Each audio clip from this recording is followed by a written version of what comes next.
Welcome to the BitWeenie series on Altium Designer. In this video, the third in the series, I'm going to pick up where we left off last time, take the schematic, and generate the PCB layout. So let's go ahead, open the software. Here we'll see the schematic that we created from the last video.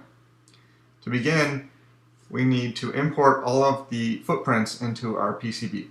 We'll do that by clicking on Design in the toolbar, Update PCB Document Tutorial PCB Doc.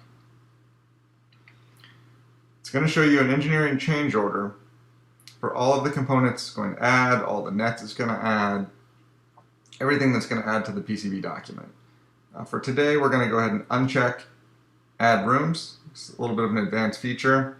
Everything else looks good, so we're going to hit Execute Changes. All green check marks, which means everything executed properly. Now we can close. So here's our PCB document here that opened automatically once we imported our components. And if we scroll over, we'll see all of the components are now imported into our design.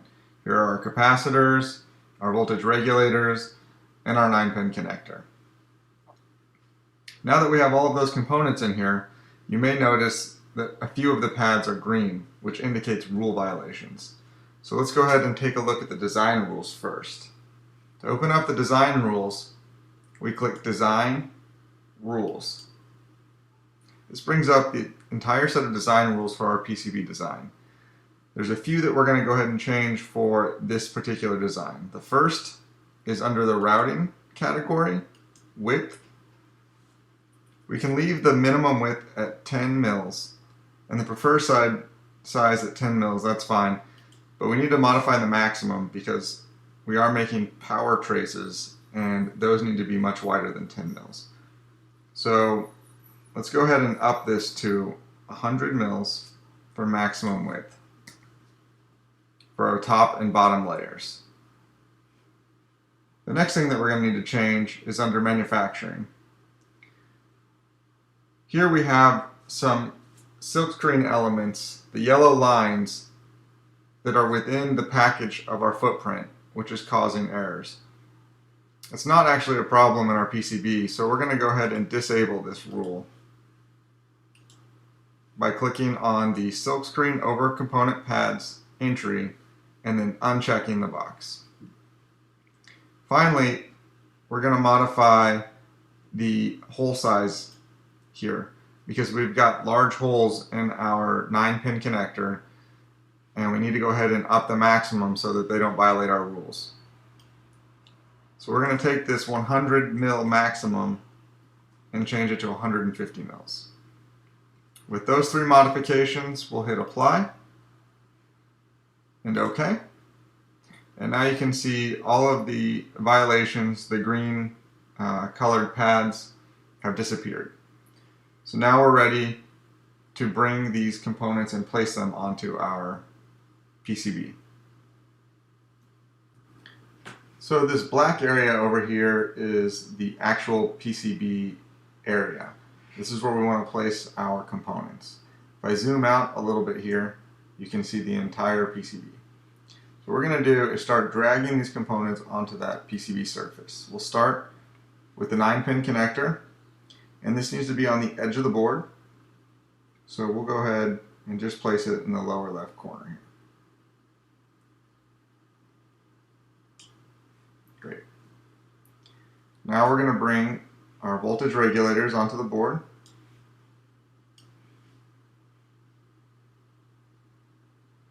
Just arrange them how we want them. And we can highlight more than one component at a time, like I've just done with these 4 capacitors, and drag them onto the PCB surface as well. I'm going to go ahead and zoom in a little bit more. You'll see all of these wires, or rather these lines, which indicate how the components should be connected. So I scroll or zoom in a little bit more, you'll actually see the net labels on the components. Now we know from our schematic that C1 and C2 are associated with U1 voltage regulator, and C3 and C4 are associated with U2 voltage regulator. So we're going to go ahead and move these around just a little bit in a more logical position. We'll take C3 and drag it over here. C4, drag it over.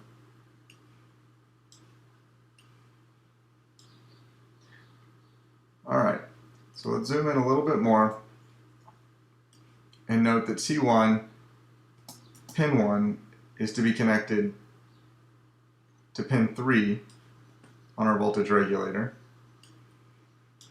So we will move it right here next to pin 1 and drag the designator off to the side, and then we will take C2 and do the same thing, moving it next to pin 2 and move its reference designator off to the side. Now the traces between these two pins will be kept very short. We'll move over to U2 and do the exact same thing. By the way, when I'm rotating these components, that's accomplished by just hitting the spacebar while you're dragging.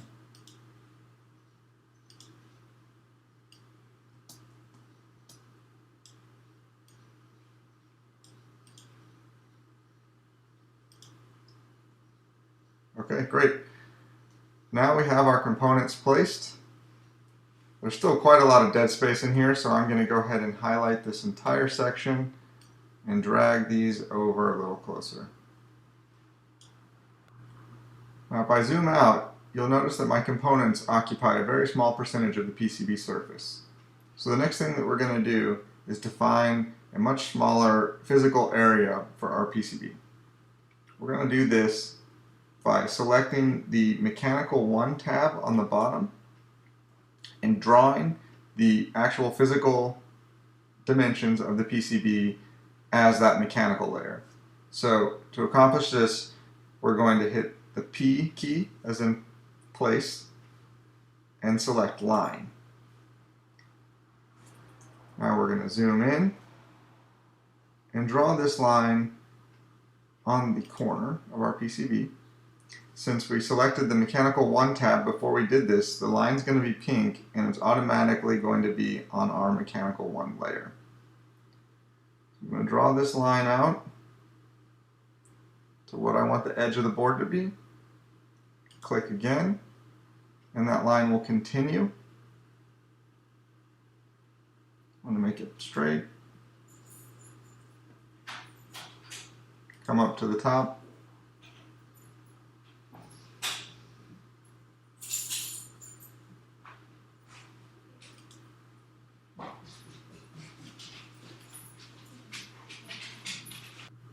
Now that we have the outline drawn on the mechanical layer, I'm going to go ahead and hit Shift S as in single, and since I have the Mechanical 1 tab selected down here in the bottom, it's going to show me just that pink line that we drew now, our mechanical layer. Now I'm going to highlight, which is going to select all of those lines. We're going to go to Design, Board Shape, Define from Selected Objects. Okay, you can see that it cut away all of that extra black background and has now defined our PCB shape according to that mechanical layer that we drew down. Now if I hit Shift S as in single again, you'll see our fully updated PCB at a much smaller size. Now with our components placed and our board shape defined, we're ready to go ahead and route our design. So let's begin with routing the capacitors and the U1 regulator first. So I'm going to hit P as in place. I'm going to hit interactive routing. Now I will select pin 2.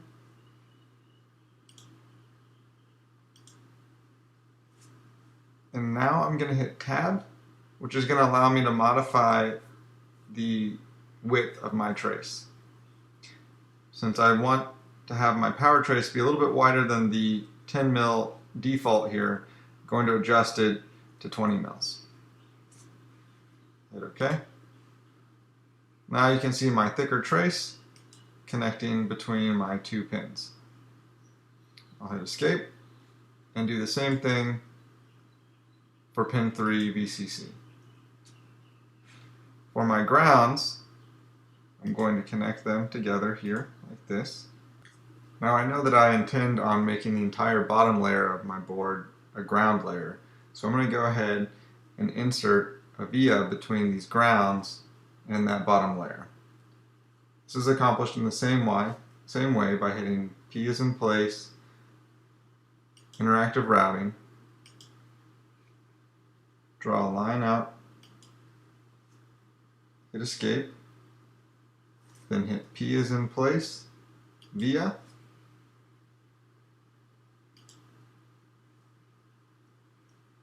there we go.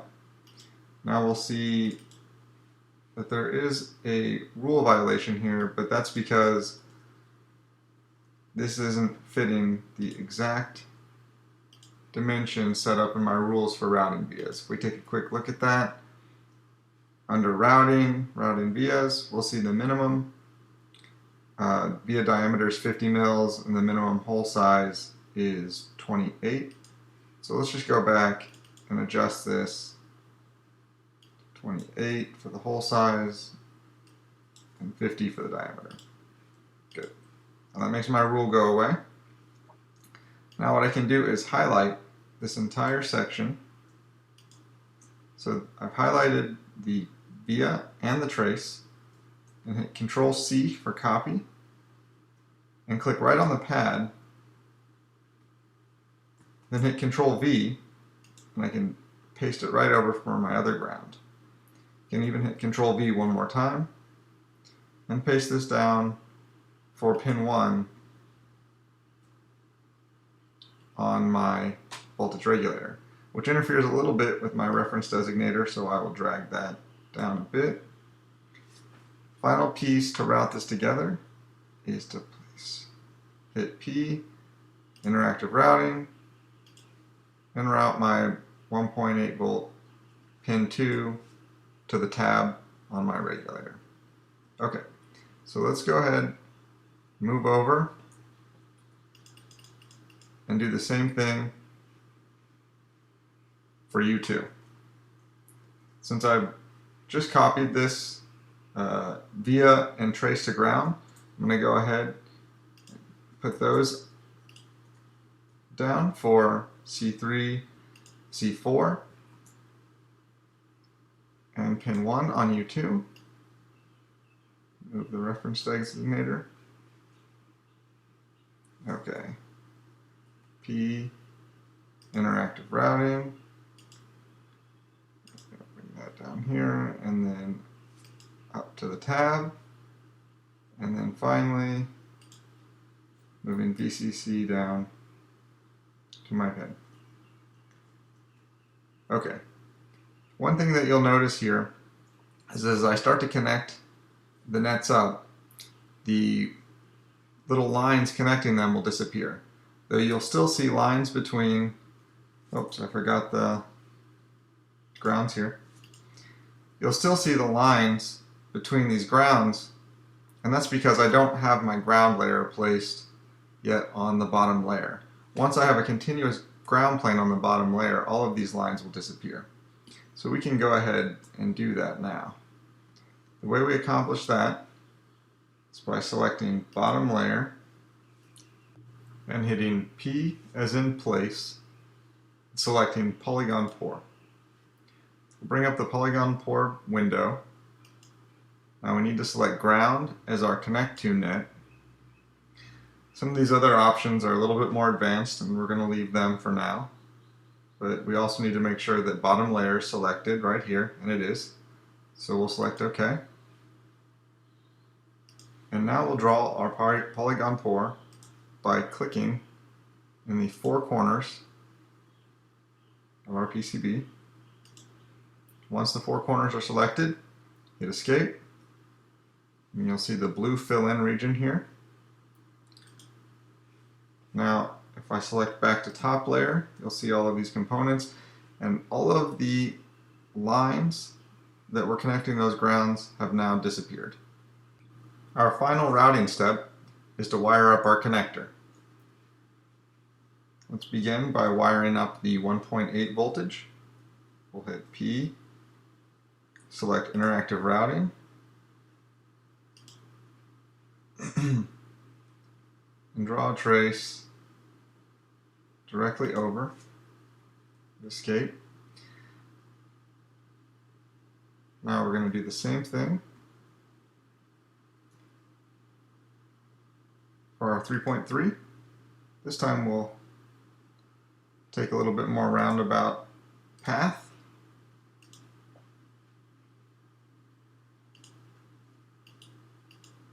There we go.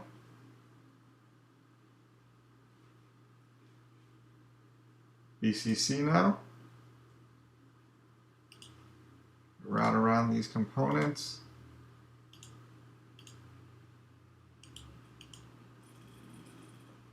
And we can connect these two VCC pins together, and finally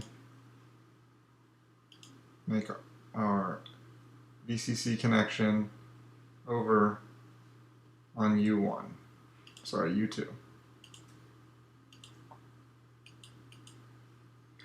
Let me just say that this isn't necessarily the best design. This is really just meant to be an instructional video on how to do routing. And in the future, perhaps we'll cover how to optimize this design. Looks like I'm missing this trace right here as well. There we go. So if I zoom out, a little too much there, you'll see all of my wires have been connected. There are no more lines between any of the components. So I will save my PCB, and then I'm going to do a rule check. So tools, selecting tools from the toolbar and hitting design rule check will allow me to execute a design rule check which will identify any issues with my PCB. So run design rule check. Okay. You'll see that I have 0 errors or 0 warnings and 0 rule violations here. Go back. My PCB is fully routed. There's just one other modification that is a pretty common practice, a great thing to do. So let's select top overlay layer and hit P. Select solid region. And we're going to draw a box